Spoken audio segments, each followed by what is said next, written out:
பாரதிய ஜனதா கட்சியினுடன் நம்ம தொடர்ந்து ஒருவேளை இந்த கூட்டணியை தொடர்ந்து இருந்தால் இது மாதிரியான ஒரு நிலை வந்திருக்கிறாதுன்ற உங்களுக்கு எதுவும் தோணுதா? இல்லைனா பாரதிய ஜனதா கட்சி எடுத்த முடிவு தவறுன்னு நினைக்கிறீங்க?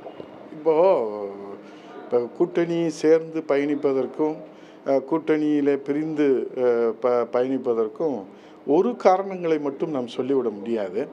அனைத்து இந்திய அண்ணா திராவிட முன்னேற்ற கழகத்தை பொறுத்தளவில் நாங்கள் அன்றைக்கு மிக தெளிவாக இருந்தோம். பாரத பிரதமராக மோடிஜி அவர்களும் தமிழ்நாட்டினுடைய முதலமைச்சராக புரட்சி தமிழர் ஐயா எடப்பாடியார் அவர்கள் வர வேண்டும் என்பதை நான் கூட ராமநாதபுரம் கூட்டத்தில் அமித்ஷா மாண்புமிகு உள்துறை அமைச்சர் அவர்கள் இருக்கிற போது அங்கே நாங்கள் கூட சென்று அவர் முன்னிலையிலே பேசணும். அதை அவர்கள் தொண்டர்களும் அங்கீகரித்து ஏற்றுக்கொண்டார்கள், தலைவர்களும் ஏற்றுக்கொண்டார்கள். ஆனால் ஒரே ஒரு தலைவருக்கு மட்டும்தான் அதில் முரண்பாடு. அவர் யார் என்பது நாடு முழுவதும் அறிந்த ஒன்று. ஆக அவருடைய அனுபவ குறைவின் காரணமாக இன்றைக்கு எல்லா கட்சிகளுக்கும் ஒரு சேதாரத்தை ஏற்படுத்தக்கூடிய ஒரு சூழ்நிலையை நாம் பார்க்க முடிகிறது. அதை பொறுமையாக கையாண்டு பொறுமையாக களம் கண்டிருந்தார் என்று சொன்னால் தேசிய கட்சியிலே ஒரு மாநில தலைவராக இருப்பவர் இதற்கு முன்பாக இருந்தவர்கள் எப்படி கையாண்டு இருக்கிறார்கள் என்று அவர் கையாண்டு இருப்பாரானால், அவர் வாய் அடக்கத்தோடு இருந்திருப்பாரானால், நாவடக்கத்தோடு இருந்திருப்பாரானால், இன்றைக்கு அவர்களுக்கு டெல்லியில் கூட்டணி கட்சியின் தயவோடு தான். இப்போ 2 பேர் கேட்காம அங்கே நீங்கள் எந்த முடிவும் எடுக்க முடியாது. ஒன்று நிதிஷ்குமார், இன்னொன்று சந்திரபாபு நாயுடு.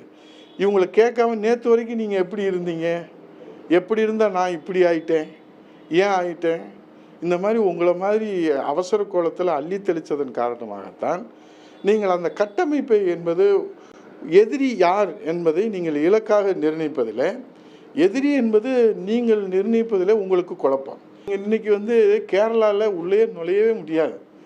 அங்கே கூட நீங்கள் இன்றைக்கி நடிகர் கோபி அவர் சுரேஷ் கோபி இன்றைக்கி பிள்ளையார் சொல்லி போட்டு முதல் நாடாளுமன்ற உறுப்பினர்ங்கிற பெருமையை பெற்றிருக்கிறார். ஆனால் தமிழகத்தில் அப்படி அல்ல. நீங்கள் இன்றைக்கி ஸ்டார் வேட்பாளர் பொன் ராதாகிருஷ்ணனில் இருந்து, நயினார் நாகேந்திரில் இருந்து, தமிழிசை சவுந்தரராஜன் மேடம்லேருந்து, அண்ணாமலையிலேருந்து, முருகன்லேருந்து, மத்திய அமைச்சர்களாக இருக்கிறவங்களும் வரப்போகிறவங்களும் இங்கே போட்டிடுறீங்க. உங்களுக்கு எல்லாம் தோல்வி. நீங்கள் இன்றைக்கி அனைவரும் மண்ணை கவக்கூடிய ஒரு சூழ்நிலையை ஏன் மக்கள் தீர்ப்பளித்திருக்கிறார்கள்? இப்போ நாங்கள் வாக்கு வங்கி உயர்ந்திருக்கிறோம், நீங்களும் உயர்ந்திருக்கிறதா சொல்கிறீங்க. தேர்தல் ஆணையம் கூட அந்த ஒப்பீட்டு கடந்த தேர்தலில் இந்த தேர்தல். அப்போ உயர்ந்த வாக்கு வங்கியால் வெற்றி இலக்கை தொட முடியவில்லை. அதற்கு என்ன காரணம்? நாங்களே களத்தில் நின்று போராடிக்கிட்டு கொண்டிருக்கிற நேரத்தில், கை கொடுத்து கரையேற்ற வேண்டிய நேரத்தில் எங்களை குழியிலே தள்ளிவிட்டால் என்ன ஆகிறது? இதான நமக்கு முக்கியமான ஒரு சூழ்நிலையாக பார்க்கிறோம்.